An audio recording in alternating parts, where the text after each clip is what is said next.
প্রথম কথা আমি যখন মেয়ের বিয়ে দিয়ে এরকম মাটির ঘর থেকে আমার দাদা বলতে হারাই নদীর ধারে এইরকম জায়গায় এরকম যদি জল দিলেই শুরু করবে তখন কী করবে এখন?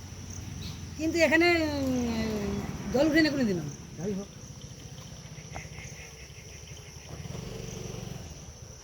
এই সেদিন এসেছিল মেলা দেখতে সবাই, এই আমাদের ঘর যা আসে না, মানে আমাদের সঙ্গে একটু আত্মীয় মতো আর কি। আছে আত্মীয়তা আছে। হ্যাঁ হ্যাঁ, আচ্ছা, যাই হোক, আমি আমি তো গেলে বলতে পারবো কি নামটা কি বলবো? অনিল দাস। অনিল দাস চাষেদের বললেই বুঝতে পারবো। হ্যাঁ হ্যাঁ, তারপরে বলবো মানে গিয়েছিলাম।